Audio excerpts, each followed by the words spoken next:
बिना मुड़े वहां से निकल गया। तभी सिस्टम की आवाज फिर से मेरे दिमाग में गूंजी, मेजबान ने सपोर्टिंग कैरेक्टर्स के चेहरे पर थप्पड़ मारने का काम पूरा कर लिया है। बधाई हो आपने, मुझे एक इनाम पैकेज मिला है। क्या आप इसे खोलना चाहते हैं? मैं कुछ सोचने भी नहीं पाता था कि मेरे सामने सिस्टम इनाम आ गया। ऑप्शन ए, उटेंग गार्डन में एक प्रॉपर्टी प्लस पार्किंग स्पेस मिलती है। आप टास्क वाले किरदार कराकी क्यूकी के पड़ोसी बन सकते हैं। Option B, 20 lakh cash plus आपकी कंपनी के 3% share. Option C, god level वाकपटुता का फंक्शन। ये अगली बार जब आप किसी विलेन से मिलेंगे तो आपकी बातचीत में 30% ज्यादा असर डालने में मदद करेगा। चूंकि ये इनाम था, टास्क नहीं, इसलिए मैंने सीधे इसे चुन लिया। विकल्प ए, एक मकान और एक पार्किंग स्पेस। वैसे भी अभी मेरे पास पैसे की कमी नहीं थी और कंपनी के शेयरों की कोई खास जरूरत भी नहीं थी। लेकिन अगर मैं क्यूकी के बिल्कुल पास रह सकूं तो ये एकदम परफेक्ट होगा। मैं इसका बेसब्री से इंतजार करने लगा। सोच रहा था कि कराकी कोयुकी की क्या प्रतिक्रिया होगी जब वो मुझे पड़ोसी घर से आते हुए देखेगी। वापस अपने किराए के कमरे में मैंने तुरंत अपना सामान पैक किया और यूडिंग गार्डन शिफ्ट हो गया।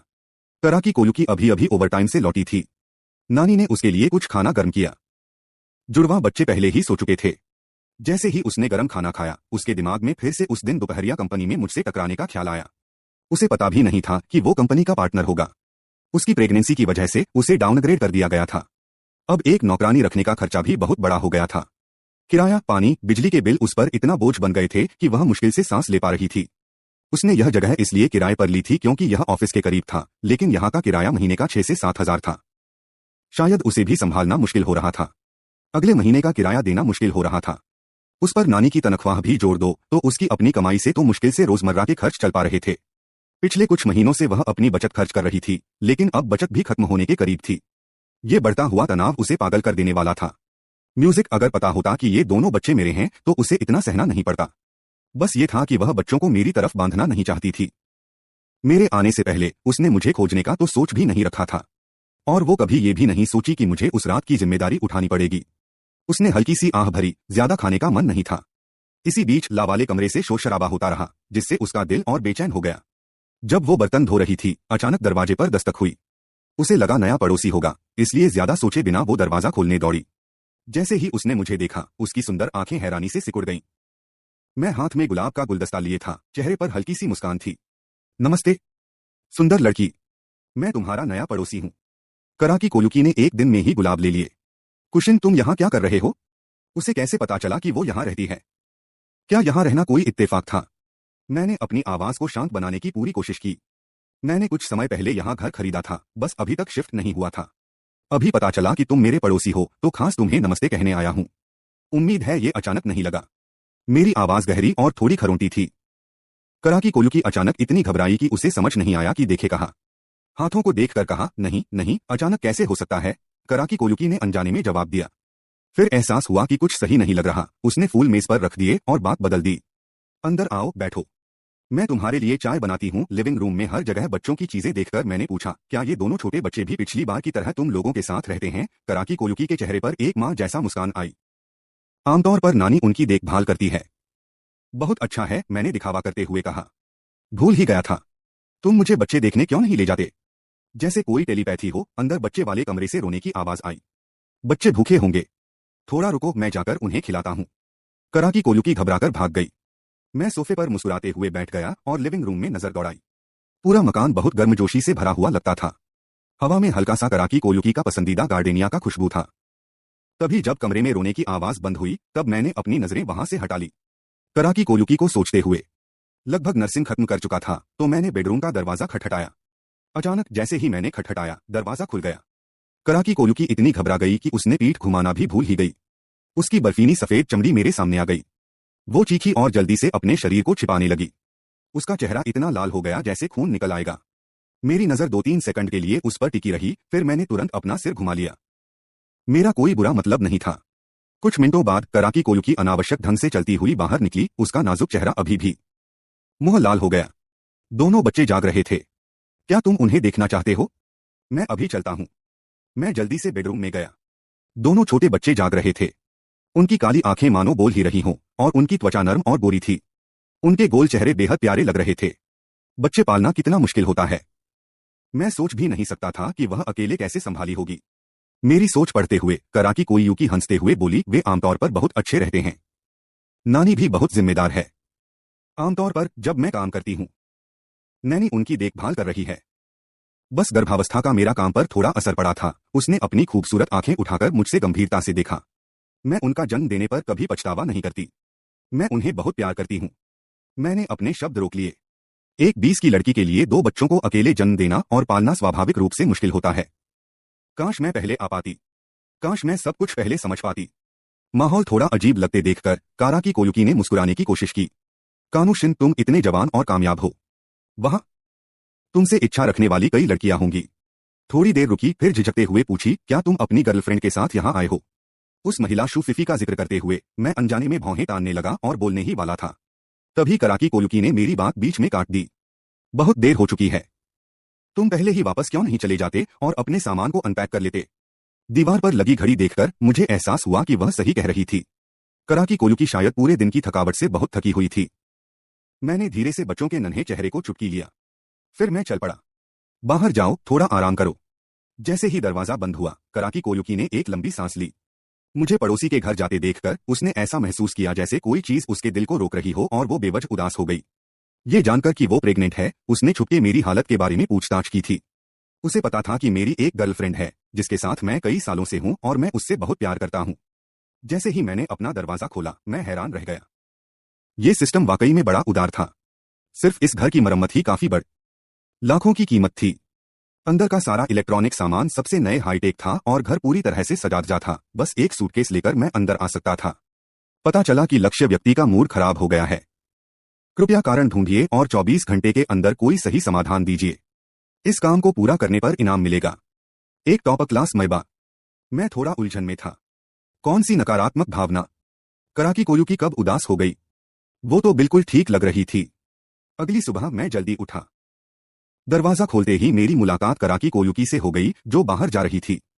इतनी जल्दी तुम भी निकल रही हो? जैसे ही मैंने कहा, मेरा खुद का बोलना अजीब लग गया। क्या बकवास शुरुआत थी ये?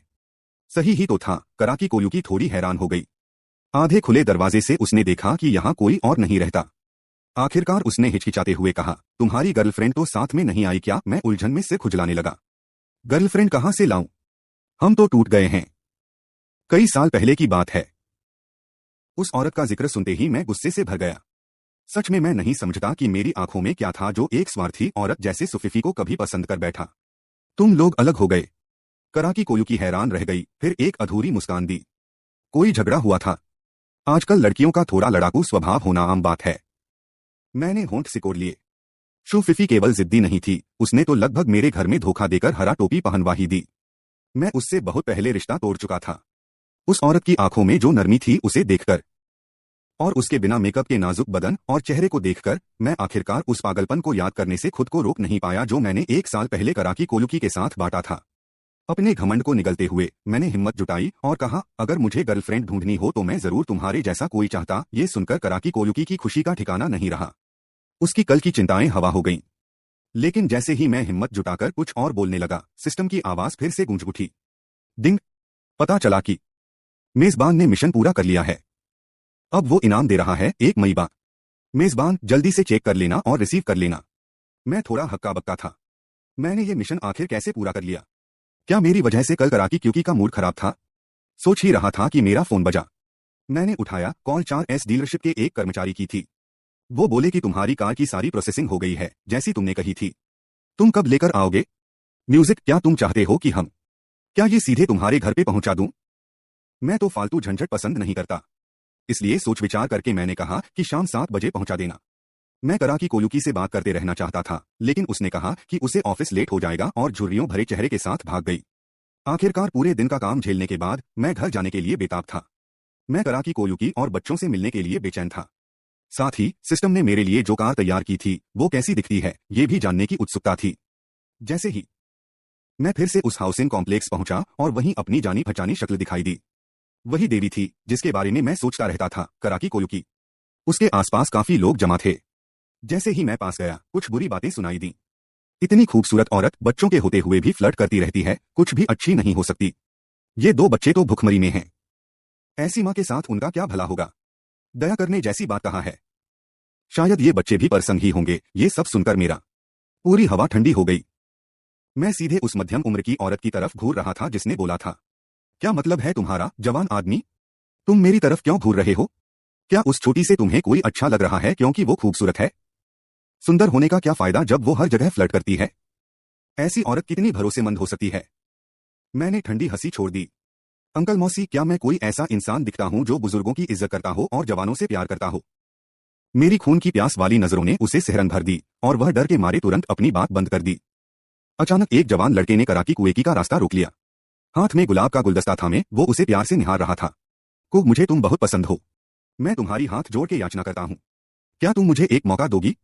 मैं तुम्हारी पूरी तरह से रक्षा करूंगा। कुछ बुजुर्ग लोग भी हुड़दंग में शामिल हो गए। छोटी लड़की, देखो कितना साफ दिल वाला है। तुम क्यों नहीं सोचती? तुम्हारे बच्चे भी हैं। क्या तुम्हें सच में लगता है कि तुमसे बेहतर कोई मिल जाएगा? ऐसे सपनों में मत रहो। ये औरत तो बच्चे वाली है। वो लड़का बहुत दयालु है। अगर मेरी बात मानो तो मैं जरूर एक ऐसी औरत को स्वीकार नहीं कर सकता जो बच्चे को जन्म दे चुकी हो। कराकी कोयू की भीड़ के बीच में खड़ी थी, अकेली और असहाय, हाथ कहाँ रखें ये तक नहीं पता था। बच्ची सी लड़की। देखो, उसकी कार भी बुरी नहीं है। उसके पास काफी पैसे होंगे। उसे संतुष्ट होना चाहिए। देखो किस तरह की कार चला रही है। मौका होते ही रुक जाओ, नहीं तो इतना अच्छा हाल वाला आदमी बाद में मिलना मुश्किल होगा। 2 बच्चे संभाल रही है। अगर वह इतनी खूबसूरत ना होती तो मैं उसे दोबारा देखना भी जरूरी नहीं समझता। वो आदमी मंजूर कर चुका है। ये लोग बकवास करते रहे और वो नीचे घुटनों के बल बैठकर प्यार दिखाने लगा। अब मैं सहन नहीं कर पाया। तो क्या हुआ अगर वो अच्छी गाड़ी चलाता है? भले ही वो रोल्स रॉयस हो, इससे क्या? उसने मेरे बच्चों को हरामी कहने की हिम्मत की। मैं चाहता था कि इस लड़के की असलियत पता चल जाए। माफ करना, वो तुम्हारी बात मान नहीं सकती। ये सुनकर सब लोग चौंक कर मेरी तरफ मुड़े। ये नौजवान तो काफी अच्छा दिखता है। नौजवान, तुम्हारी कोई गर्लफ्रेंड है? चाहो तो मैं तुम्हें किसी से मिलवा दूं। तुम्हें किसी के लिए? मेरी निगाहें सीधे कराकी कोयुकी की तरफ थीं। माफ करना, पर मेरी गर्लफ्रेंड तो यहीं तुम्हारे सामने है। सबकी आंखें शक में बड़ी हो गईं। भले ही ये युवक हैंडसम था, लेकिन वो बिल्कुल सादा कपड़े पहने था। इतनी खूबसूरत लड़की उसे कैसे पसंद आई? कोयुकी, चलते हैं। इन लोगों की परवाह करने की जरूरत नहीं। कराकी कोयुकी ने मुझे ऐसे देखा जैसे उसने कोई रक्षक पा लिया हो। गुलाब लिए हुआ आदमी शर्मिंदगी से गुस्से में आ गया। यहीं रुक जाओ। कराकी कोयुकी ने थोड़ा सा सिर हिलाया। हाँ, मेरा कोई है। यार, मैं तुमसे वैसा महसूस नहीं कर सकता। उसकी आवाज बहुत नरम और सच थी, जिसमें कोई शक का मौका नहीं था। सबके सामने ठुकरा दिया जाना, सच में उस लड़के की पूरी औलाद चली गई। कोयुकी, ये तो मुमकिन नहीं कि उसके पास मुझसे ज्यादा पैसे हों। सच में? मुझे तो फर्क भी नहीं पड़ता कि तुम्हारे 2 बच्चे हैं। उसे कोई फर्क नहीं पड़ता शायद। ऐसा गरीब लड़का तुम्हारे साथ क्यों होता? ये सुनकर भीड़ ने सिर हिलाया और कराकी कोयुकी को समझाने लगी, ये लड़का तुम्हारे लिए सच में बढ़िया है। जितना हो सके इसका फायदा उठाओ। बिल्कुल। गरीब बच्चे का पीछा करने में क्या किस्मत है? अब प्यार इश्क की बातें कर रहे हो, कौन जाने, शायद बाद में ही छोड़ दे तुमको। इतने लोगों को अपने साइड देखकर वो आदमी और भी हिम्मत से भर गया। कोयुकी मेरा है। मुझे मतलब नहीं तुम कौन हो। अभी जितना दूर हो सको हो जाओ। म्यूजिक बोलते बोलते उसने कुछ नोटों का गुच्छा निकाला और मेरे सामने फेंक दिया। मैं हैरान रह गई। ये कौन सा बेवकूफ सीईओ वाला ड्रामा है? तभी मेरा फोन बजा। मैं कॉलर आईडी देख के धीरे से फोन में बोली, सीधे भेज दो। कम्प्लेक्स के बाहर मैं तुम्हारा इंतजार करूंगा। जैसे ही मैं अपना काम खत्म कर रहा था, भीड़ की हंसी फिर से उठने लगी।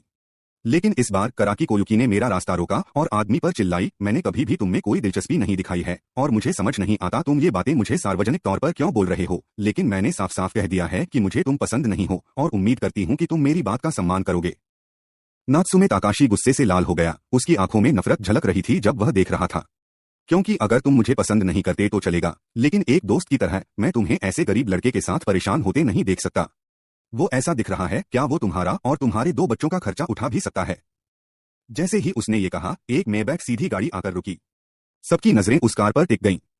ये गाड़ी नात्सुम तेकाशी की गाड़ी से कहीं ज्यादा कीमती लग रही थी। ये कार कम से कम 30 लाख की होगी। कहीं ये राजधानी के किसी अमीर नवाब की तो नहीं?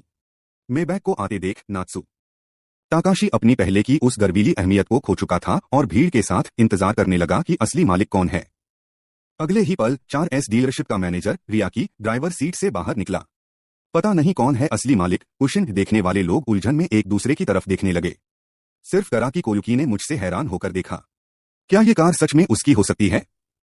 सच में, रियाकी ने मुझे बहुत सम्मान के साथ बोला, मालिक कनोए, आपकी कार मैं लेकर आ रहा हूं। कृपया डिलीवरी के नियमों को देख लीजिए।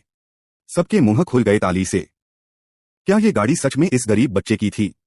जवान लड़के, अभी तेरी शक्ल देखकर ही पता चल गया था कि तू अच्छा इंसान है। क्यों न मैं अपनी बेटी का तुझसे परिचय कराऊं? उसकी अभी 22 साल हुई हैं और वो बिल्कुल ठीक ठाक दिखती है। हाँ, पीएच, तेरी लड़की तो ग्रेजुएट भी नहीं है। जवान लड़के, मेरी बेटी ने तो पीएचडी की है। सिर्फ पढ़ लिखे बच्चों से ही दिमागदार निकलते हैं। मैं थोड़ा सन्न रह गया इन लोगों की मतलबी सोच देखकर। बुजुर्ग लोग, मैं कार की चाबी लेते हुए होंठ सिकोड़कर नात्सुमे टेकाशी की तरफ देखा और हल्की सी मुस्कान बनाए। क्या कहा अभी तुमने?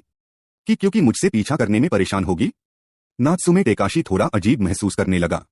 उसने माना कि उसकी आवाज थोड़ी तेज हो गई थी, पर वो आगे भी अड़ियल रहा। ये तो रेंट पर ली गई कार होगी ना? कम से कम मेरी अपनी कार है।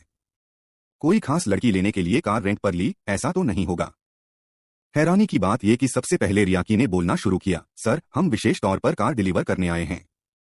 मास्टर कैनो, ऐसे किराए पे इतनी बढ़िया सेवा शायद ही कहीं मिले। कौन जाने उसने तुम्हें बस धोखा देने के लिए रखा हो। रियाकी ने उसकी बातों पर ध्यान देना बंद कर मुझे सम्मान से देखा। मास्टर कैनो, एक और कॉन्ट्रैक्ट है जिस पर आपकी सिग्नेचर चाहिए। सिग्नेचर होते ही डिलीवरी का पूरा प्रोसेस कंप्लीट हो जाएगा। मैंने बिना कोई हिचकिचाहट अपना नाम लिख दिया। रियाकी ने चमकती आंखों से मुझे देखा। सुबह फोन पर जब वो बात कर रही थी तो लगा था मैं स्लीकर ट्रेंडी लगूंगा, पर वो उम्मीद भी नहीं कर रही थी कि मैं इतना हॉट दिखूंगा। यह तो काफी सुंदर लग रही थी। उसने सहज ही मेरे बगल में खड़ी कराकी कोयुकी को अनदेखा कर दिया। मास्टर को, क्या मैं आपको अपना कांटेक्ट दे सकती हूँ? अगर बाद में कोई दिक्कत आई तो आप मुझसे संपर्क कर सकते हैं। उसे खुद की सुंदरता पर पूरा भरोसा था। एक सामान्य आदमी के लिए ऐसी खूबसूरत महिला की बात को इनकार करना मुश्किल होता। लेकिन मैंने बस उससे एक बार नजर मिलाकर माफीनामे के साथ कहा, माफ करना, मैं अनजान लोगों का कांटेक्ट नहीं जोड़ता। रियाकी का चेहरा तुरंत गंभीर रंग में बदल गया, लाल रंग की। ठीक है, अगर आपको कोई और समस्या हो तो आप हमसे संपर्क कर सकते हैं। रियाकी की प्रतिक्रिया देखकर नत्सु ताकाशी को आखिरकार एहसास हुआ कि मैं सच में इस 3 मिलियन येन से ज्यादा की लग्जरी कार का मालिक हूं। मैंने कार की चाबियां कराकी कोयुकी को दी और धीरे से कहा, कोयुकी, मैंने खास तुम्हारे लिए ये कार खरीदी है। ये सुनकर सब लोग हैरानी से मेरी तरफ देखने लगे। कराकी कोयुकी ने अपनी खूबसूरत आंखें बड़ी की और बार बार सिर हिलाया। ये तो बहुत महंगा तोहफा है, मैं इसे स्वीकार नहीं कर सकती। मैं पहले से ही जानता था कि कराकी कोयुकी ऐसे ही रिएक्ट करेगी। कोयुकी, तुम्हें शर्मिंदा होने की कोई जरूरत नहीं है। इसे ऐसे समझो कि ये एक तोहफा है जो मैं उन दोनों बच्चों को दे रहा हूँ। मेरी जो कुछ भी चीजें हैं वो सब कराकी कोयुकी से जुड़ी हुई हैं। ये बात छोड़ो, सिर्फ उन 2 नन्हे बच्चों और उस रात के कनेक्शन के आधार पर वो इसे स्वीकार करने के काबिल कैसे नहीं होगी। मेजबान को पसंदीदा होने का इनाम मिलने पर बधाई। क्या तुम मेजबान के प्रति लक्षित किरदार की पसंदगी देखना चाहते हो? सुनो, इस बात पर मैं छुपके ही खुश हुआ। यह वाकई में एक बढ़िया चालबाजी थी। क्लिक करते ही मेरी प्यूपल में एक पारदर्शी एलसीडी स्क्रीन दिखाई दी जिसमें क्योंकि की मेरी प्रति वर्तमान पसंदगी का स्तर दिख रहा था। पहले तो उसकी पसंदगी सिर्फ 70% थी, लेकिन अभी मेरी सुरक्षा की वजह से ये सफलतापूर्वक 99% तक बढ़ गई थी। फिर सिस्टम ने फिर बात कही, किसी कैरेक्टर की पसंदगी जितनी ज्यादा होती है, शादी के प्रस्ताव की सफलता की संभावना भी उतनी ही ज्यादा होती है। क्या आप सार्वजनिक रूप से प्रपोज करना चाहते हैं? अगर आप सार्वजनिक रूप से प्रपोज करेंगे तो आप अतिरिक्त 50 पॉइंट्स मिलेंगे। मैंने सिर हिलाया। कराकी क्योंकि की मेरी तरफ अच्छी राय अब इसलिए थी क्योंकि उसे लगता था कि मेरी शख्सियत अच्छी है और मैं उसे बचाकर जो अपनापन दिखाता हूं। लेकिन ये बातें सच्चे प्यार जैसी नहीं थीं। मैं तब तक इंतजार करूंगा जब तक वो मुझे सच में प्यार करने लगे, तभी प्रपोज करूंगा। मैंने सेल्स कॉन्ट्रैक्ट पर कराकी क्योंकि का नाम लिखा। अब से ये कार तुम्हारे नाम है। कराकी क्योंकि शर्माते हुए बस इसे स्वीकार कर सकी। संगीत, मैंने मैबाग की दरवाजा खोला और उसने धीरे से कहा, कोयुकी, चलो। भीड़ पूरी तरह से दिल जीत चुकी थी कि एक लड़की को उठाया जाए। उसने बस इतनी महंगी गाड़ी सौंपी। गाड़ी में बैठते ही कराकी कोयुकी ने आखिरकार धीरे से बोली, कुशन, आपकी मेहरबानी की कदर करती हूँ, लेकिन ये गाड़ी वाकई में सोने चांदी के बराबर है। बच्चों के होने के बाद से वह बचत करने की आदत में आ गई थी। हर 100 येन को टंग चालन में खर्च करती थी। उसे 30 लाख येन की गाड़ी चलाना तो दूर की बात थी। वह शायद ही कभी ऐसी चीजें देखती थी। अभी मना मत करो। ये गाड़ी एक मुलाकात का तोहफा है, उन 2 बच्चों के लिए। मुझे नहीं पता क्यों, लेकिन जैसे ही मैंने उन्हें देखा मुझे एक गहरा जुड़ाव महसूस हुआ, मानो कुछ ऐसा था जो हमें जोड़ रहा हो। ये बात कराकी कोयाकी दिल को छू गई। और क्या हो सकता है, ये तो खून का रिश्ता ही होगा। लेकिन वह फिर भी इनकार करती रही। बच्चे अभी बहुत छोटे हैं, वे सच में इतनी महंगी कार को स्वीकार नहीं कर सकते। अगर सच में उन्हें कुछ देना है तो खिलौना कार वगैरह सही रहेगा। आखिर कौन लग्जरी कार देता है रोजमर्रा के लिए? बच्चों के लिए मिलने का तोहफा। कराकी कोयुकी की इतनी इच्छा देख के मेरे पास मानने के अलावा कोई चारा नहीं था। तो फिर थोड़ी देर में साथ साथ सुपरमार्केट चलते हैं। कराकी कोयुकी एक पल के लिए हैरान हो गई और घबराकर मुझसे देखने लगी। अचानक तुम्हें सुपरमार्केट क्यों जाना है? हमने तो कहा था कि 2 छोटे बच्चों को मिलने का तोहफा दूंगा। क्योंकि तुम कार लेने को तैयार नहीं हो तो फिर मैं उन्हें कुछ और ही दे देता हूँ। इसी बीच दूध का फॉर्मूला, कपड़े और खिलौड़े भी खरीद लेते हैं। असली बात यह थी कि मैंने